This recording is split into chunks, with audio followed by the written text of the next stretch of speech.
I am come back again with another episode. Today I take a word dream. স্বপ্ন আমরা স্বপ্ন সকলেই দেখি। সো স্বপ্ন জিনিসটা এটার সঙ্গে দেখেন আমাদের যে মানুষের যে ব্রেন এই মানুষের ব্রেনের সঙ্গে সব কিছু কানেক্টেড। অর্থাৎ আমরা যা কিছু অ্যাক্টিভিটি করি না কেন, চিন্তা ভাবনা করা, অঙ্ক করা, যা কিছু করি না কেন সব কিছু কিন্তু মানুষের ব্রেন দ্বারা নিয়ন্ত্রিত হয়। তো আমাদের যে সেন্ট্রাল নার্ভাস সিস্টেম রয়েছে, আমাদের সেন্ট্রাল নার্ভাস সিস্টেমের মধ্যে ব্রেন একটা ভাইটাল টপিক। তো ব্রেনের সম্বন্ধে দু একটা কথা বলি। ব্রেন মানুষ পুরুষের ব্রেনের ওজন হয় কত? 1350 থেকে 1350 গ্রাম টু 1350 থেকে 1450 গ্রাম। ওকে, 1450 গ্রাম। ফিমেলের যেখানে হচ্ছে কত? ফিমেলের ব্রেনের, মহিলাদের ব্রেনের ওজন হচ্ছে 1200 থেকে 1300 গ্রাম, 1200 টু 1300 গ্রাম। এগেইন নেক্সট যে শিশুদের ব্রেনের ওজন কত হয়? শিশুদের ব্রেনের ওজন হচ্ছে 350 থেকে 400 গ্রাম, 350 গ্রাম টু 400 গ্রাম। এবার এই ব্রেনের যে বেশিরভাগ অংশটাই কি আছে? ফ্যাট। বেশিরভাগ অংশটাই হচ্ছে ফ্যাট দিয়ে তৈরি। প্রায় 65 টু 70%, 65 টু 70% হচ্ছে ফ্যাট। ওকে, আর যেটা হলো যে তার জন্য ব্রেনকে কি বলা হয়? Fatty organ. এটা হচ্ছে তার জন্য ব্রেন হলো, মানুষের ব্রেন হলো ফ্যাটি অর্গান।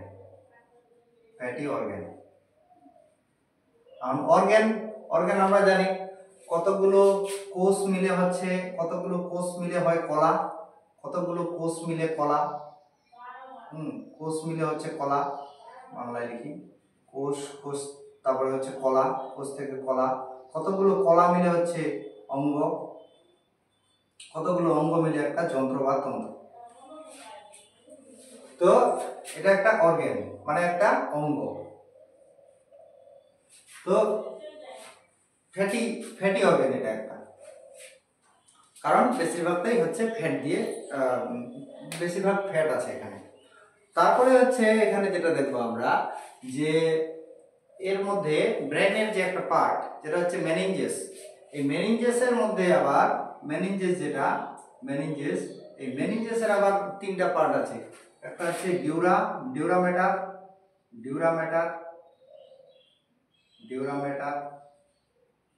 নেক্সট নাম্বার 2 হলো অ্যারাকনয়েড।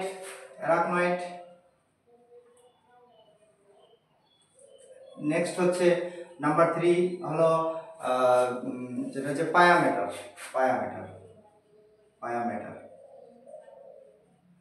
এখন এই যে ডিউরামেটার এটা হচ্ছে একদম বাইরের আউটার পার্ট হচ্ছে ডিউরামেটার, এটা আউটার। নেক্সট যেটা অ্যারাকনয়েড হচ্ছে এটা লিকুইড, মাঝে থাকে লিকুইড। আর পায়ামেটারটা হচ্ছে এটা ডিরেক্টলি ব্রেনের সঙ্গে যুক্ত থাকে, ডিরেক্ট কানেক্টেড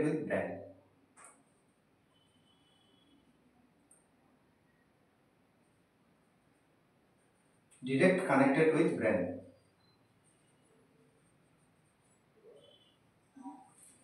এই পায়ামেটারটা। সো পায়ামেটার হচ্ছে ডিরেক্টলি কানেক্টেড উইথ ব্রেন।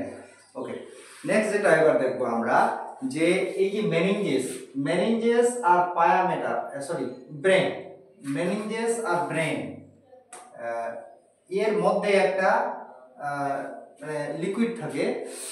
ওখানে যদি কোনো জীবাণু ঢুকে যায় তাহলে কি হয়ে যাবে, একটা অসুখ হয় যেটার নাম হচ্ছে, যে একটা অসুখ দেখা দেয় সেটার নাম হচ্ছে মেনিনজাইটিস। এবার এই মেনিনজাইটিস অসুখটার কথা যখনই মাথায় আসলো আমার, মেনিনজাইটিস অসুখে মেনিনজাইটিস এটার সঙ্গে রিলেটেড আছে কার, এটার সঙ্গে এই অসুখের সঙ্গে সম্পর্কিত হচ্ছে রাজা রামমোহন রয়। রাজা রামমোহন রয়ের মৃত্যু হয়েছিল এই মেনিনজাইটিসের জন্য। সো রাজা রামমোহন রায়ের সম্বন্ধে আমরা যখনই পড়ব, রাজা রামমোহন রায় সম্বন্ধে আমরা অনেকেই জানি। তো রাজা রামমোহন রায় তিনি যেহেতু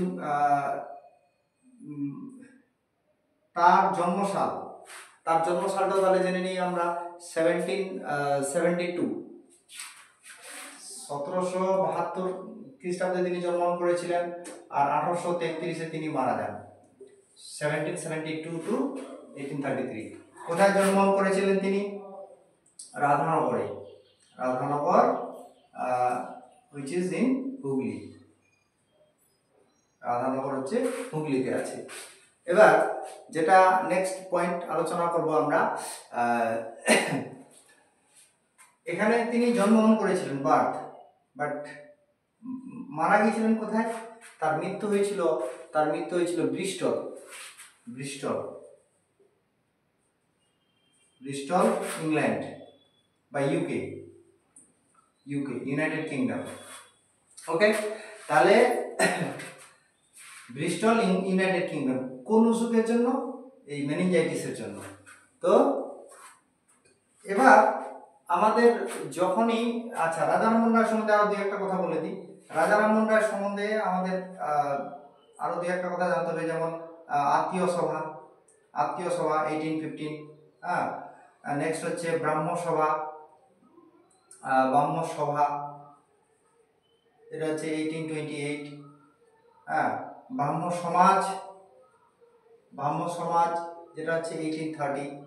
এখানে দেবেন্দ্রনাথ ঠাকুর যখন জয়েন করবেন তখন এটা হয়ে যাবে ব্রাহ্ম সমাজ। এটা আবার পরবর্তীতে ভাগ হয়ে যাবে, এটা 1866-তে ডিভাইডেশন হয়ে যাবে। একটা হবে আদি নামটা হবে, একটা হবে নামটা এই মুহূর্তে স্কিপ হয়ে যাচ্ছে আমার, একটা আদি ব্রাহ্ম সমাজ, একটা হবে ভারতবর্ষীয় ব্রাহ্ম সমাজ। যাই হোক, এরকম ভাগটা আছে। লাস্টে আবার দেখা যাবে কি 1880-তে হচ্ছে কেশবচন্দ্র সেনের উদ্যোগে নতুন একটা শাখা বেরোবে এখান থেকে, যেটা হচ্ছে নববিধান। এটা কোনো বইয়ে 1881 আছে, এটা আপনারা একটু দেখে নেবেন। তো এইগুলো পয়েন্ট কিন্তু মনে রাখতে হবে। এবার রাজা রামমোহন রায়, যখনই রাজা দেখব, এই রাজা উপাধিটা কে দিয়েছিলেন?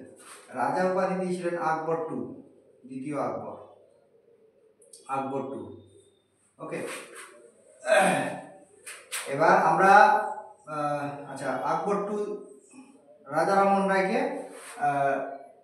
রায়কে রাজা উপাধি দিয়েছিলেন।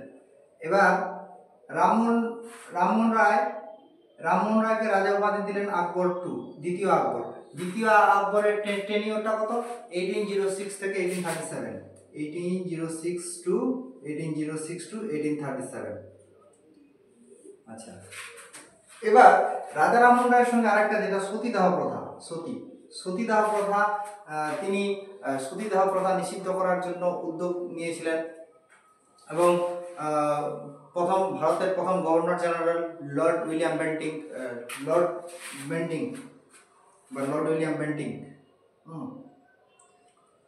তো বেন্টিংয়ের উদ্যোগে সতীদাহ প্রথা অ্যাবলিশ করেছিলেন কে? আইন করে নিষিদ্ধ করে দিয়েছিলেন বেন্টিং। কখন? 1829 খ্রিস্টাব্দে। এটা 1829 হয়েছিল একটা পাস। এবং এখানে আরেকটা জিনিস মনে রাখতে হবে যে সতী প্রথা কি? যদি স্বামী মারা যায়, স্ত্রীকে পুড়িয়ে মারা হতো তার সেই চিতার আগুনে। সেটা হচ্ছে সতী প্রথা। এটা হিন্দু ধর্মের মধ্যে ছিল। এই এই কুপ্রথাটাকে নিষিদ্ধ করেছিলেন, নিষিদ্ধ করার জন্য উদ্যোগ নিয়েছিলেন রাজা রামমোহন রায়।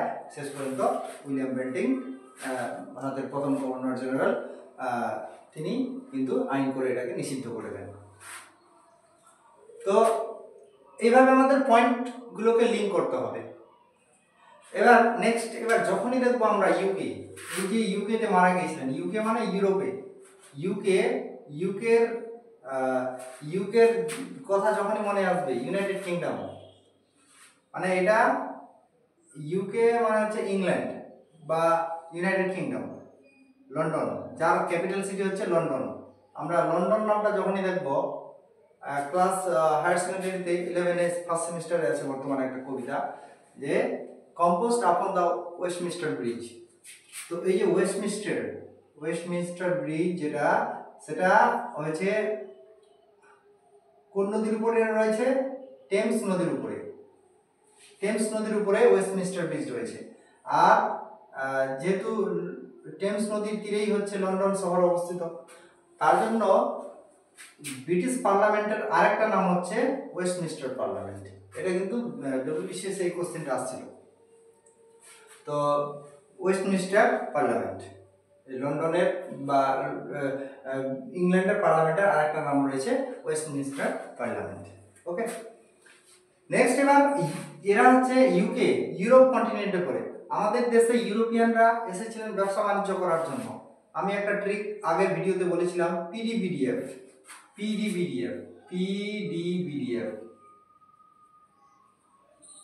তো পর্তুগিজরা প্রথম এসেছিলেন আমাদের ইন্ডিয়াতে। পর্তুগিজরা যখন ভারতে এসেছিলেন, তখন তারা কি কি, আমরা জানি যে পর্তুগিজ নাবিক ভাস্কো ডি গামা প্রথম ভারতবর্ষে আসেন, এবং পর্তুগিজ নাবিক ভাস্কো ডি গামা প্রথম ভারতে পৌঁছান 1498 খ্রিস্টাব্দে। তো এখানে যখনই পর্তুগিজ কথাটা আসবে, তখনই আমাদের মাথায় হিট করবে কয়েকটা ক্রপসের কথা, ফসলের কথা। পর্তুগিজরা ভারতবর্ষে কি কি নিয়ে এসেছিলেন? পর্তুগিজরা ভারতে নিয়ে এসেছিলেন টমেটো, পটেটো, টোবাকো,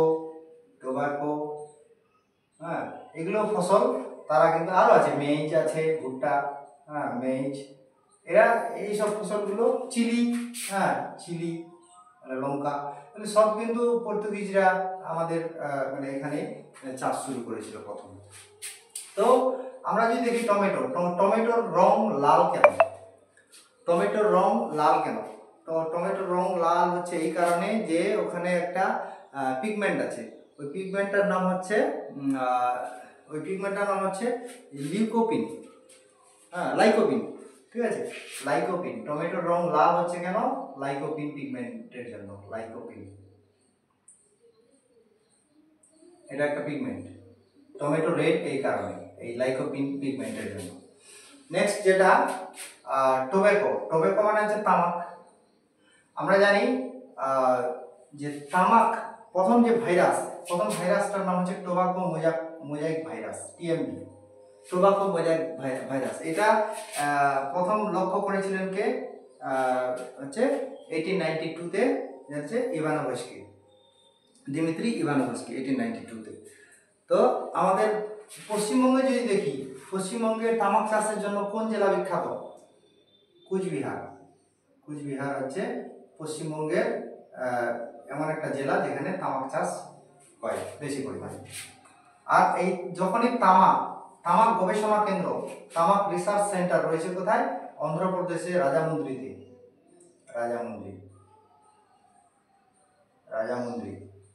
অন্ধ্রপ্রদেশে। এবার সবচেয়ে বেশি তামাক চাষ কোথায় হয়? কোন রাজ্যে হয় ভারতের? সবচেয়ে বেশি তামাক চাষ হয় অন্ধ্রপ্রদেশে তামাক চাষ সবচেয়ে বেশি হয়। এবং তামাক গবেষণা কেন্দ্র ভারতের কোথায় রয়েছে? রাজামুন্দ্রিতেই রয়েছে। তো এইভাবে আমরা বিভিন্ন বিষয়কে কানেক্ট করে নেব। আচ্ছা, ব্রেনের সম্বন্ধে যখন বলছিলাম, ব্রেনের মধ্যে আরেকটা যেটা বিষয় আছে, সেরিব্রামের হচ্ছে, আমি প্রথম যেটা শব্দ শুরু করেছিলাম স্বপ্ন। তো সেরিব্রামের 4টা পার্ট রয়েছে। সেরিব্রামের 4টা পার্ট কি কি? একটা হলো একটা হলো প্যারিটাল লোব,